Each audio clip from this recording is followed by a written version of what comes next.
성황구 여러분 안녕하세요. 교과서는 315쪽을 펴주세요. 부교재에는 이 작품이 실려있지 않아서 성산별곡 3인고 현대어 수행평가 보는 날 아마 문학선생님들께서 나눠주셨을 거예요. 바로 그 종이 가지고 함께 이 강의를 보시면 됩니다.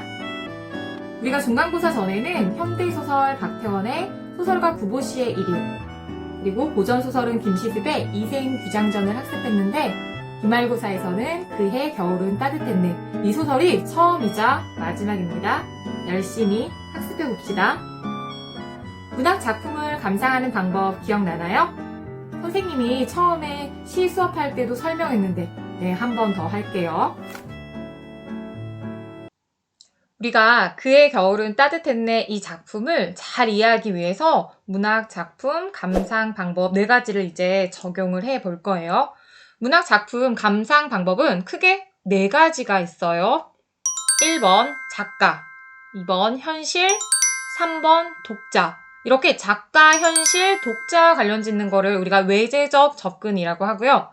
4번 작품 자체로 보는 내재적 접근이 있어요. 작가에 대해 생각해 보면서 작품을 감상하는 방법을 표현론적 관점이라고 합니다.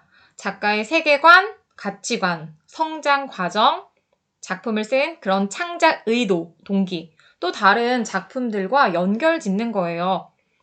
자, 그럼 작가에 대해서 먼저 알아봅시다. 박완서 씨는 1931년에 경기도 개풍군에서 태어나셨어요. 이곳은 분단으로 인해 지금은 이제 북한의 영토가 되었죠. 10살 위에 오빠가 있었고요. 4살 무렵 아버지와 별세를 하였고 어머니는 오빠만 데리고 서울로 떠납니다. 그래서 어린 시절 조부모와 숙부모 밑에서 자라요. 이후 어머니를 따라 서울에서 살게 되었어요. 유년 시절 이러한 내용들이 엄마의 말뚝이란 박완서 씨 소설에 비슷하게 녹아져 있어요. 그리고 1944년 숙명여고에 입학을 했고요. 1945년에는 개성으로 이사했어요. 숙명여고 재학 시절 소설가인 박노갑 담임 선생님 아래에서 문학 전집을 읽으며 문학에 관한 관심을 키우게 되었다고 합니다. 여러분도 문학 수업을 들으면서 문학에 대해서 조금 더 관심 가졌으면 좋겠다 하는 바람이 생기네요. 1950년에 서울대학교 국문과에 입학을 했습니다. 근데 이때 당시에 6월 중순경에 입학식이 있었대요. 그래서 다닌 지 5일 만에 6.25 전쟁이 발발을 했고 북한 분단으로 인해 아까 고향 박적골은 북한의 영토가 되었다고 했죠. 그리고 전쟁으로 그 오빠가 죽게 됩니다. 이후 결혼해서 평범한 주부로 사시다가 박수근의 유작전을 보고 화가 박수근 여러분 혹시 아나요? 글을 쓰고자 마음 먹게 되었고 40이 되던 해에 나목이란 작품으로 여성동화 장편소설 공모에 응모하여 당선이 되었어요. 나목이란 뜻은 잎이 지고 가지만 앙상이 남은 그런 나무를 가리키는데 굉장히 유명한 소설입니다. 전쟁으로 대가족의 생계를 책임지게 되어 미군 부대에 취직하고 미 8군 PX의 파자마부에서 일하다가 초상화부로 옮겨갔고 그때 화가 박수근을 알게 되었다고 합니다. 그때의 체험이 그 나목이란 첫 작품에 녹아있는 거예요. 이후 30여 년 동안 장편소설 14편, 단편소설 10권 분량을 발표하시는 등 활발한 작품 활동을 하셨어요. 작가의 삶을 통해 볼 때 어떤 게 좀 기억에 남죠? 지금 박완서 씨가 31년에 태어나서 50년까지 그 삶을 보면은 그쵸, 전쟁, 분단 이게 그 작가의 삶에서 춘 큰격이었고 정말 많은 체험을 하게 했죠. 그것이 바로 박완서 씨 소설로 구현이 되었어요. 우리가 학습할 작품인 그의 겨울은 따뜻했네에서도 어떻게 나타나는지 여러분이 느껴봤으면 좋겠습니다. 잠시 작가 동영상을 감상하고 그의 겨울은 따뜻했네 작품의 창작 의도도 같이 살펴볼게요.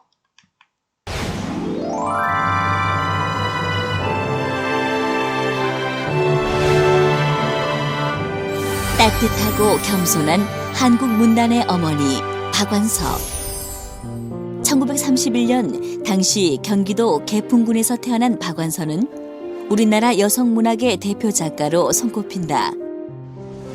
오랫동안 남성 중심의 작품이 주를 이뤘던 한국 소설계에 박완서는 소외될 수밖에 없었던 여성의 이야기를 주로 다루며 주목받았다. 안정적인 결혼 생활을 하며 일남 사녀를 낳고 전업주부로 지냈던 그는 1970년 40이 되던 해 여성동화의 장편소설 나목이 당선되어 등단하였다. 늦은 나이에 작가가 된 그는 다수의 작품을 잇따라 내놓아 많은 상을 수상하는 등 작가로서 능력을 인정받으며 노년까지 왕성한 창작 활동을 펼쳤다. 분단과 전쟁, 산업화 등 한국 현대사의 굵직한 문제들을 섬세하고 유려한 문체로 형상화한 작품을 남긴 박완서. 그는 전쟁으로 붕괴된 사회 질서, 한국 자본주의의 이면, 그리고 물질 중심의 풍조와 여성 문제 등 한국 사회의 문제점을 다양한 측면에서 냉소적이고 신랄한 어조로 이야기하였다. 그의 작품은 일상적인 삶과 인간관계를 여성 특유의 섬세하고 현실적인 감각으로 그려내는데 있는 그대로 현실을 담으면서도 인간 내면의 치밀한 심리를 사실적으로 묘사하여 생동감이 넘친다. 이런 이유로 인해 그의 소설은 한국 문학의 성숙함을 보여주는 단적인 지표로 평가받고 있다. 이 중 그의 겨울은 따뜻했네는 전쟁에서 비롯된 한 가족의 비극적 이야기를 다룬 소설로서 가족이라는 공동체 구성원 사이의 유대감과 인간의 내면에 관해 생각해보게 하는 작품이다. 문학적으로 높은 성취를 이루고 대중적 사랑까지 받은 우리 시대의 국민 작가 박완서. 그는 본인이 겪고 깊이 느낀 것만 잘 쓸 수 있다고 말했는데 이 때문인지 그의 작품은 늘 솔직하고 진정성이 담겨 있다. 따뜻하고 겸손한 그리고 수줍고 맑았던 한국 문단의 어머니 박완서. 그는 향년 80세의 나이로 별세하였으며 그의 문학적 업적을 기려 금관 문화훈장이 추서되었다. 잘 봤죠?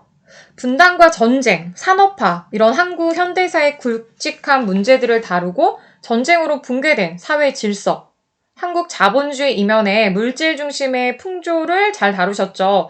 그리고 인간 내면의 치밀한 심리 묘사를 잘 하셨어요.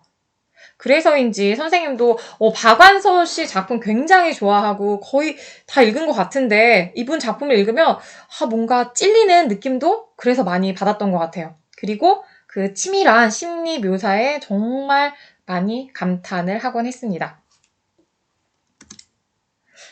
작가가 직접 이 작품의 창작 의도를 밝힌 글을 같이 읽어봅시다. 발단은 일사후퇴에서 비롯됐지만 내가 그리고자 한 것은 전쟁의 비극이 아니라 풍요의 비극이었다. 전쟁의 비극을 그리려고 한 게 아니라 풍요의 비극이래요. 이거는 무슨 이야기일까요? 폐허에서 떨치고 일어나 60년대의 악착 같은 생존 경쟁. 여러분 선생님 나눠준 학습지에는 60년대라고 돼 있죠. 오타예요. 년대라고 고쳐주세요. 생존 경쟁. 70년대에 기적적인 경제 성장을 거쳐 80년대에 국민의 반수 이상이 중산층을 자처하게 된 안정과 풍요가 얼마나 냉혹한 이기심과 배타성을 가지고 있나를 보여주고자 했을 뿐이다. 네, 괄호 안에는 이기심, 배타성이라고 적어주시면 됩니다. 근데 여기에서 중산층, 80년대 국민의 반수 이상이 중산층을 자처하게 됐다라고 했는데 중산층이 무슨 뜻이죠?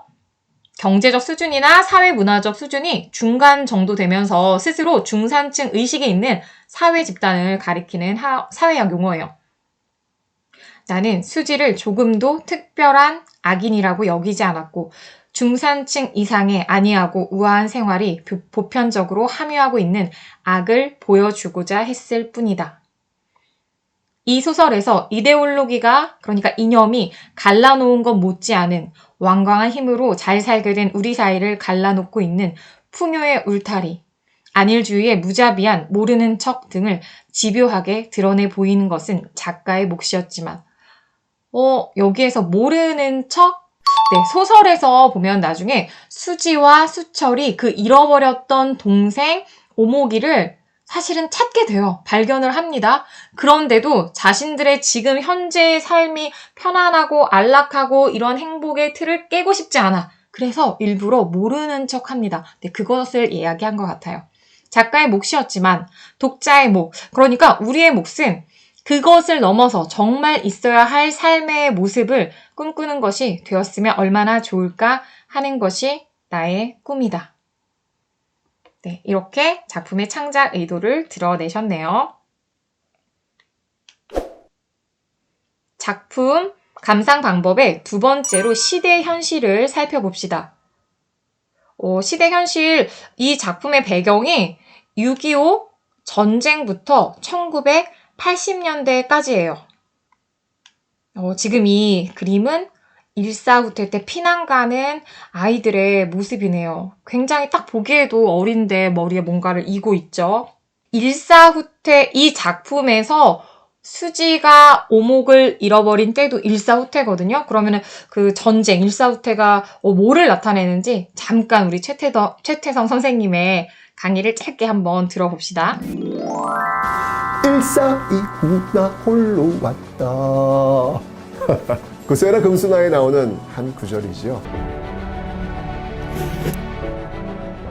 1950년 6.25 전쟁 발발, 이 과정에서 이 낙동강까지 밀렸던 이 전쟁의 국면을 확 바꿔낸 사건이 있었죠. 바로 인천 상륙 작전입니다. 이 작전의 성공으로 이 국군과 유엔군은 1950년 9월 28일 서울을 수복합니다. 그리고 10월 20일 평양까지 차지하게 되고요. 계속 밀고 올라가서 압록강 유역까지 진출합니다. 그런데 중국군의 참전, 그리고 그들의 인해 전술, 이 공세에 밀려 후퇴하던 끝에 결국 1951년 1월 4일 다시 한번 서울을 빼앗기게 됩니다. 서울의 주인이 다시 북한군으로 바뀌었을 때 예전의 공산주의를 경험해봤던 서울 시민들은요, 한국군을 따라 집과 모든 재산을 버리고 얼어붙은 한강을 건너 남으로 향합니다. 이때 굉장히 급했던 것 같아요. 그래서 가장 많은 난민과 이산가족이 이때 발생했다고 합니다. 네, 일사후퇴 피난민들은 자기 한 목숨 살리기에 급급해 가족들을 돌보지 않았다고 해요. 피난길에 짐이 되는 노인과 아이들을 버리기도 했다고 합니다. 우리 작품에서 일사후퇴 그 당시를 나타낸 부분을 짧게 읽어줘 볼게요. 어디나 사람들이 넘치고 있었다. 이고지고 손수레를 끄는 사람들이 모두 같은 방향으로 끝없이 이동하고 있었다. 마치 경류처럼 더불어 흐르는 방향을 감히 거스르는 사람은 아무도 없었다. 빈사에 늙은이를 남의 집 추녀 끝에 남겨놓고 떠난 식구들도 있었다. 엄마의 치맛꼬리를 놓친 아이가 목이 쉬게 울부짖어도 한 번 간 엄마는 돌아오지 않았다. 아이를 얻고 보따리를 이고진 여자를 보고 무자식 상팔자라고 부러워하기도 했다. 네, 작가는 이 작품을 통해 고발하는 게 전쟁이 참상이 아니라 그 전쟁이 만들어낸 비정한 인간의 세태잖아요. 그래서 이 작품에 잘 드러나고 있는 것 같습니다. 일사후퇴, 네, 이것도 기억을 합시다. 전쟁 이후에 우리나라가 급속한 산업화를 근대화를 이루면서 굉장히 발전을 하고 중산층이 많이 생겼다고 했죠. 네, 이렇게 경제적 성장을 이루었어요. 그 다음 시대현실 관련해서 세 번째로는 이산가족 찾기에 대해서 한번 살펴볼게요. 이산가족 찾기는 1983년 6월 30일부터 11월 14일까지 무려 453시간 동안 KBS가 생방송으로 방송한 이산가족 찾기 운동이에요. 약 10만여 건의 접수를 받아 생방송으로 이산가족의 만남을 주선했어요. 우선 1983년 KBS에서 방송한 이산가족 찾기 영상을 하나 봅시다. 굉장히 유명했던 허씨 남매 이야기인데요. 연결하겠습니다. 먼저 대전방송국 나와주세요. 네, 대전 대전입니다. 대전에서는 지금 대전 19번 허현철 씨가 나와 계십니다. 네. 제주의 6566번 김정혜 씨 확보해 있는데요. 지금 이분 맞습니까? 네네. 여보세요? 지금 저 6566번 김정혜 씨가 나와 있는데요. 여보세요? 이 이름은 양녀로 들어간 후에 지은 이름이라고 두 그러네요. 분 확인하게 말이죠. 마이크 네. 좀 대주시죠. 대전에서 웬 아저씨가 둘 다 고아원에 갖다 넣어야 되는데 저는 남자고 그래서 고아원에 넣고 내 여동생은 이발소에 양자로 보낸다고 이발소에 맡겼어요. 네. 그래서 제가 어린 삭신에 그래도 찾아야 되겠다는 그런 긍지를 가지고 몇 번 갔었는데 이사 가고 없었어요. 저 어렸을 때 있잖아 이발소 집에 맡겨놓고 갔었어요. 예, 맞아요. 날씨가 흐리고요. 예, 맞아요. 오빠, 오빠, 이제 죽어도 원한이 없어요. 오빠, KBS 방송은 감사합니다. 너무너무 감사합니다. 동생의 진짜 이름을 한번 불러보세요. 네 동생 이름이 현옥이야, 현옥이. 네, 감사합니다. 네 이름이 현옥이라고. 이름도 모르고 김씨가 아니야, 허씨란 말이야. 알아야지 이름은. 오빠 이름도 모르고 걔도 이름이 있는데 이름이 정순이라니. 이름이 현옥이란 말이야. 일사후퇴 기억하죠. 허남매 이분들 어머니께서 중공기가 날아왔을 때 이들을 양쪽에 안고 쓰러지고 어머니는 돌아가셨다고 합니다. 나중에 다큐멘터리에서 이분들 또 그 후에 이야기가 나와서 기억을 하는데요. 우리가 배울 작품에서도 주인공의 어머니가 같은 이유로 돌아가십니다. 그의 겨울은 따뜻했네. 이 작품은 1983년 KBS 방송 이상가족 찾기보다 한 해 앞서 발표된 소설이에요. 전쟁으로 인해 헤어진 이상가족을 소재로 하고 있는데 기존의 이상가족 소설들과 달리 헤어진 가족은 꼭 다시 만나야 하고 가족의 품은 따뜻하다 이런 기존의 인식을 뒤집는 상당히 충격적인 고발이 이 소설에 들어있어요. 문학작품 이제 감상 방법 세 번째로 독자를 살펴봅시다. 독자, 즉 우리와 관련 짓는 거죠. 인간의 삶이 있고 인간의 우리가 사는데 여러 가지 문제점들이 있을 수 있겠죠. 문학은 그 공동체의 문제를 담아냅니다. 문학적 수법으로 다양한 층위의 공동체가 지닌 문제를 그려내고 문제의 해법을 제시하기도 한다. 문학은 인간다운 삶을 가꾸는 데 도움을 준다. 공동체가 지닌 문제들의 중요성을 환기하고 함께 해결하는 방안을 모색하는 계기를 마련해 줍니다. 문학 작품을 통해 문제를 해결하는 것, 공동체 구성원들이 함께 행복하고 인간다운 삶을 누릴 수 있는 길을 마련하는 것이다. 무슨 소린지 잘 이해하기 힘든가요? 선생님 예를 한번 들어줄게요. 영화화 되기도 한 소설 우아한 거짓말 혹시 읽어보셨나요? 안 읽어본 친구들은 선생님 잠깐 얘기를 해줄게요. 이 소설에서 주인공이 친구들의 따돌림으로 극단적인 선택을 하게 됩니다. 만약 여러분이 작품을 읽고 청소년기 학교 내에 이런 교실 내 따돌림 문제가 매우 심각하구나 그런 심각성을 깨닫고 반성하고 교실 내에 벌어지는 따돌림이라는 공동체의 문제를 해결하기 위해 어떠한 노력을 한다면 바로 문학 작품을 통해 인간다운 삶을 가능하게 하는 거죠. 우리도 그의 겨울은 따뜻했네 작품을 읽고 가족 공동체의 구성원으로서 서로를 사랑하고 이해하며 갈등을 치유하는 존재가 되도록 노력한다면 작가가 의도한 독자의 목도 다하게 된 거로 볼 수 있겠죠. 네, 마지막으로 문학작품 감상 방법. 아까는 다 전부 다 외재적 관점이었거든요. 이번에는 내재적 관점입니다. 내자가 안내자예요. 작품 자체만 가지고 감상을 하는 거죠. 여러분, 소설의 3요소가 뭘까요? 자꾸 인물, 사건, 배경 이야기 하는데 아니에요. 주제, 구성, 문체입니다. 구성의 3요소가 바로 인물, 사건, 배경이에요. 그럼 여러분이 소설 작품을 볼 때 지금 화면에 보이는 이 요소들을 잘 파악을 하면 되겠죠? 우리가 시 공부할 때 화자 찾고 화자가 처한 상황 파악한 다음 정서, 태도 찾았죠? 소설에서는 뭐를 찾으면 될까? 네, 맞아요. 인물을 파악하면 됩니다. 소설 읽을 때 인물을 찾아 표시하면서 읽어요. 처음에 이제 막 줄거리나 앞부분에 동그라미 치다가 나쁜 놈이면 또 읽다 보면 세모로도 표시하고 그리고 읽다 보니까 제일 많이 나오는 인물이 당연히 주인공이겠죠? 그래서 주인공 읽으면서 주인공들이 주변 인물들 파악해서 친한지 아니면 관계가 안 좋은지 이런 것들도 파악을 합니다. 관계 파악할 인물도 없이 계속 주인공 얘기 나오면은 주인공 속마음을 잘 파악하면 돼요. 소설가 구보시의 1일에서도 구보 생각 계속 나왔던 거 기억하죠? 인물과 인물의 관계를 파악하다 보면은 갈등 구조가 보여요. 갈등, 어떤 사건들. 도대체 뭐 때문에 사이가 안 좋은지 아니면 내면에 어떠한 갈등을 하고 있는지 이런 것들.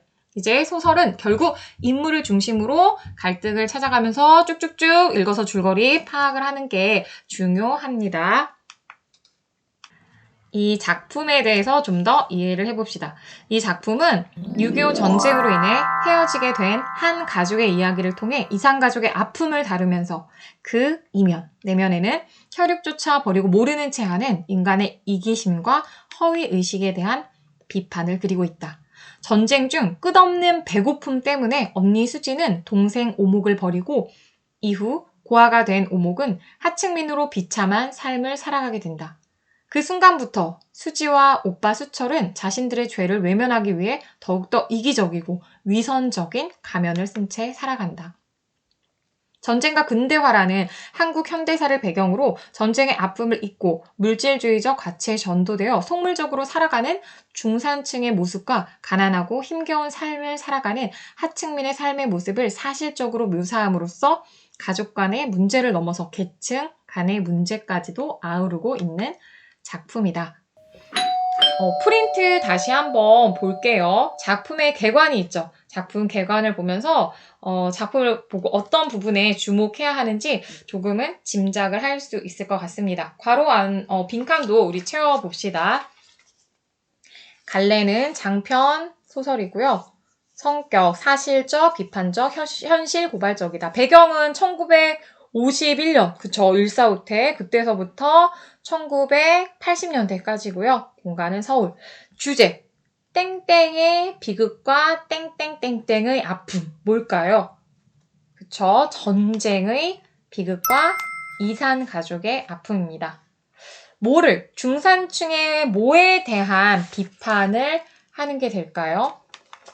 네, 허위 의식에 대한 비판이 되고요. 특징을 살펴볼게요. 사회적, 그리고 어떤 사실을 극적으로 형상화했을까? 네, 역사적. 그리고 전쟁으로 인한 가족의 불행. 그 불행의 발단은 전쟁이 맞죠? 근데 그 이후는 이기심이죠. 어떤 이기심? 그래서 결국에는 그 친동생마저 모른 척하는 그런 중산층의 도덕성 문제까지도 제기를 하고 있습니다. 그 다음 세 번째, 작가의 특징이기도 한데요. 등장 땡땡의 뭐를 굉장히 치밀하게, 섬세하게 잘 묘사한다고 했는데, 그쵸? 인물의 심리를 섬세하게 묘사합니다. 작품의 제목이 그해 겨울은 따뜻했네입니다. 추운 겨울이 왜 따뜻하게 느껴진 것일까요? 여러분도 잊지 못할 어느 해가 있나요? 선생님은 그해 여름은 죽도록 뜨거웠네 라고 할 만한 일이 기억이 나요. 여기 사진은 선생님인데요. 구름사다리인가요? 여기서 무서워가지고 막 진듯이 울고 있는데 옆에 세상 달관한 표정에 아무 관심 없는 듯하게 바라보고 있는 사람이 선생님 언니예요. 네, 여기 이 사진은 선생님의 어릴 적 가장 친한 친구였던 해피와 함께 찍은 사진입니다. 선생님이 4살쯤이었어요. 1살 위에 언니가 있다고 했죠? 한 5살이 됐겠네요. 어느 무더운 여름날 언니가 이모네를 가자고 해요. 계절을 착각했는지 착한 우리 언니는 선생님을 감기 안 걸리게 삼복더위에 서랍에서 겨울옷을 꺼내서 마스크도 씌우고 쌤을 데리고 길을 떠납니다. 중간중간 기억은 사라졌지만 땀을 뻘뻘 흘리며 언덕을 오른 기억은 생생해요. 그 더위에 목도리 하고 마스크 하고 그다음 겨울 옷까지 입었잖아요. 너무 더워하자 언니가 마스크를 벗게 해줘서 너무 시원해하며 좋아했던 기억도 나고요. 찾아가려던 이모 집은 도대체 어디인지 시간도 많이 흐르고 배도 고프다고 칭얼대니까 언니가 선생님을 데리고 경찰서에 갔어요. 주소가 어디인지도 모르고 거기서도 배고프다고 했나봐요. 착한 경찰 아저씨께서 우유와 빵을 사다 주셔서 다 먹었는데 갑자기 언니가 도망을 가자고 해요. 그래서 냅다 경찰서를 탈출했어요. 그러고는 반나절이 지나 우여곡절 끝에 이모 집에 걸어서 도착했고 이모를 보자마자 서러움이 복받쳐서 제가 울음을 터뜨렸다고 합니다. 그의 여름은 죽도록 뜨거웠네 할만하죠. 선생님의 언니는 선생님을 경찰서에 데려가서 끼니도 때우게 하고 그 뜨거운 삼복 더위에 감기 안 걸리게 마스크도 씌우고 목도리까지 둘러서 먼 길 이모 집을 함께 잘 찾아갔어요. 우리 작품의 주인공 수지는 일사후퇴 때 동생 오목이의 손을 고의로 놓아버렸죠. 근데 선생님의 착한 언니는 선생님의 손을 놓지 않고 고아가 되지 않게 해줬어요. 너무 고마워 미치겠어요. 작품 구성 및 내용을 살펴봅시다. 한국전쟁으로 수철, 수지, 오목 3남매는 아버지를 잃어버리게 되고 남편의 행방불명에 충격을 받은 어머니는 3남매를 그대로 방치해버린다. 겨우 7살이었던 수지와 5살이었던 오목이는 부모의 빈자리를 먹을 것으로 채우고자 하였다. 그런데 오목이가 자꾸 수지의 것까지 뺏어 먹었고 이에 지친 수지는 일사후퇴의 피란길에 오목이를 일부러 잃어버린다. 오목이가 갖고 싶어 하던 은 표주박을 쥐어주고서는 손을 놓아버린 것이다. 수지는 일부러 오목이 아닌 오목이의 호적상 이름인 수인을 외치며 동생을 찾아 헤맨다. 자신은 동생을 고의로 버린 것이 아니며 그녀를 찾기 위해 최선을 다했다고 스스로 속이기 위해서이다. 휴전 후 부모님의 유산으로 넉넉하게 살게 된 수지는 대학생이 된다. 그리고 오목이를 찾기 위해 서울에 있는 고아원을 계속해서 방문한다. 그러나 수지는 진심으로 오목이를 찾고 싶었던 것이 아니다. 그저 자신이 착한 언니임을 남에게 보여주고 조금이나마 죄책감을 덜기 위한 행동이었다. 그렇게 고아원을 드나들던 수지는 막연히 오목이로 짐작되는 여자아이를 만난다.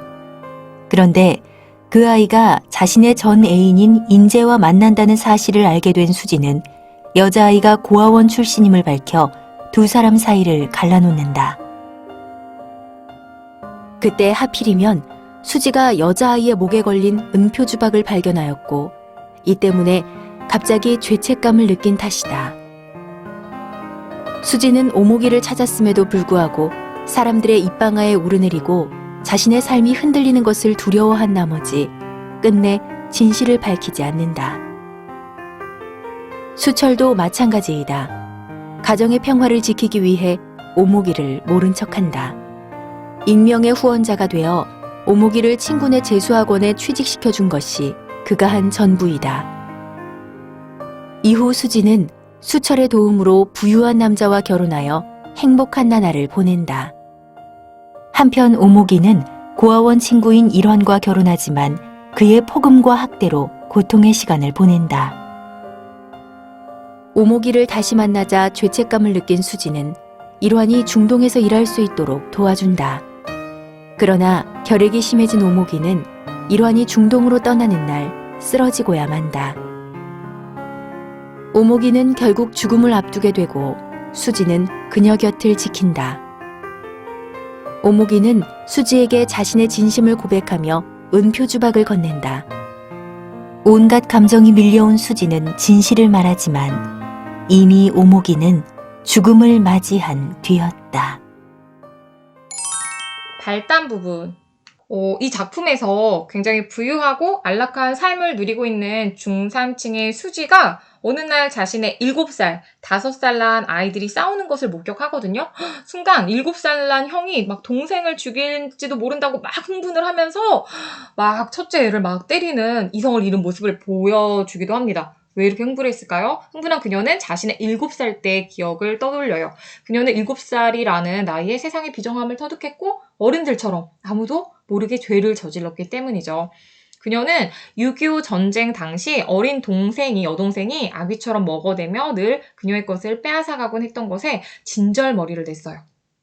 어른들은 동생에게 양보하는 수지를 착한 아이라고 칭찬해 주었지만 그녀는 칭찬을 받기 위한 양보에 너무 지쳐 있었고 또 굶주려 있었어요. 아버지의 죽음으로 아버지께서 은행원이었거든요. 근데 그때 당시에 막 계속 어려운 상황 가운데서 여기저기 끌려가고 나중에는 행방불명 돌아오지 못하셨는데 아버지의 죽음으로 넋이 나간 어머니는 그 아이들을 돌보지 않았어요. 자존심이 강한 오빠는 그녀의 굶주림을 모른 척 외면했고요. 그래서 그녀는 일사후퇴 와중에 의도적으로 동생 오목이의 손을 놓아버립니다. 그리고 자기 혼자 집으로 돌아와요. 자기는 오목이를 버린 게 아니라 단지 실수로 잃어버렸을 뿐이라고 자기 자신마저도 속입니다. 그런데 이제 어머니가 갑자기 죽게 되고 자기가 이제 내가 동생을 고의로 버려서 천벌을 받았구나라고 그런 생각을 합니다. 여기 근데 왜 자꾸 오목이라고도 나오고 수인이라고도 나올까 궁금해할 수 있을 것 같은데요. 수지의 아버지께서 굉장히 아들 욕심이 있었는데 첫째 아이 수철을 낳고 그 다음에 한참 만에 낳은 딸이 이제 수지였어요. 그러고 이제 또 다시 아들을 바랐는데 동생도 또 딸이 태어난 거죠. 그래서 막내한테는 막 이름도 지어주지 않고 호적에도 올리지 않았어요. 그렇게 몇 년을 지냈는데 이제 아이의 생긴 모습을 보고 수지의 엄마가 그러니까 오목이 수인의 엄마가 오목조목 예쁘게 생겼다. 그래서 오목이라고 불렀어요. 그래서 가족 내에서는 그 아이를 오목이라고 이름을 불렀지만 나중에 실제로 호적상의 이름은 수인이로 올렸거든요. 그래서 수철, 수지, 수인이에요. 근데 오목이는 당연히 자기 이름을 오목이로 알지 수인이라고 하면은 모르잖아요. 근데 영악했던 수지가 동생을 일부러 손 놓고 나서 나중에 멀리 떨어져가지고 막 울면서 수인아 하면서 호적상의 이름을 불러요. 그러니까 정말 영악하죠. 그리고 자기 이름 들어도 오목이가 찾아올 수 없도록 그런 사건이 발단 부분에 나옵니다. 전개 부분을 볼게요. 전개. 이제 전쟁이 끝나고 수지와 오빠 수철은 아버지가 이제 은행원으로 그래도 좀 많은 재산을 이렇게 물려주셨거든요. 부모가 남겨준 넉넉한 재산으로 인해서 비록 고아였지만 남부럽지 않은 생활을 하게 됩니다. 그리고 수지의 외가도 좀 넉넉하게 잘 살았고요. 반면 버려진 오목이는 고아원에서 갖은 고생을 하며 자라게 돼요. 오빠 수철과 수지는 모두 위선적인 인물이라고 했죠. 위선적이어서 겉으로는 동생 오목이를 찾는 척 했지만 실제로는 그들의 안락한 삶 속에서 이미 내가 너무나 편안하게 이렇게 살고 있는데 낯선 동생을 이렇게 받아들이는 것을 싫어해요. 그래서 수지는 자신이 봉사활동을 하던 고아원에서 만난 거기에서는 성이 자신이 오고 이름이 목이라고 생각하는 그러니까 자기 이름, 성은 너무 어린 나이였으니까 5살이니까 기억을 못할 수도 있겠죠. 오목이임을 직감하지만 일부러 애써 모른 척 합니다. 그리고 오빠 수철 역시도 자선 활동을 하던 중에 알게 된 고아가 오목이인 것 같자 남들 모르게 하려고 애써 외면해버리고 수지한테도 얘기하지 않고 어쨌든 이들 모두 현재 자신들의 안락한 삶을 지키고 싶어서 오목이를 외면을 합니다. 한편 오목이는 고아원 이제 고아원 원장이 개인의 이득을 위해서 이제 그거를 팔게 돼서 이제 고아원이 문을 닫게 되는데요. 이제 오목이가 학원에 취직을 하게 되는데 우여곡절 끝에 학원생의 집에 입양하게 되거든요. 그러나 그 집에서 맺어주고자 하는 남자와 결혼하게 되면 평생 그 집에 종이 되어 살겠구나라고 판단해서 집을 나오게 됩니다. 더구나 오목이 우연히 이제 인재라는 남자를 사랑을 하게 되는데요. 하필 그는 수지와 이제 수지가 대학 시절 오래 연애를 해왔던 그런 동창이었거든요. 남자친구이고. 근데 수지는 이제 대학을 졸업하면서 인재는 이제 홀어머니를 모시고 사는 시골의 가난한 남자였어요. 그래서 얘를 버리고 조건이 좋은 이제 집안에서 연결해주는 좋은 상류층 남자와 결혼을 결심을 하게 됩니다. 그리고 인재는 너무나 이제 수지를 사랑했기 때문에 굉장히 상심을 하고 있었고 그 와중에 오목이 막 자신을 좋아하고 그러니까 당연히 그랬으면 안 되는데 오목을 이제 자기 자취방에 데리고 가서 겁탈을 하게 돼요. 이게 또 중요한 사건이 됩니다. 그리고 위선적인 수지는 우연히 인재와 오목이 함께 있는 것을 만나는 것을 목격하고 일부러 가서 오목이가 고아 출신임을, 사실 그때 이제 오목이는 인재한테 막 잘 보이고 싶어가지고 자신이 굉장히 사랑을 많이 받고 그렇게 좀 그런 집안의 딸인 것처럼 막 거짓을 얘기를 했었거든요. 근데 이제 고아 출신임을 폭로를 하게 되고요. 오목은 이제 자기가 이제 고함을 밝히고 사랑을 고백하려던 그 순간이었는데 어쨌든 그 사건으로 인재를 떠나게 됩니다.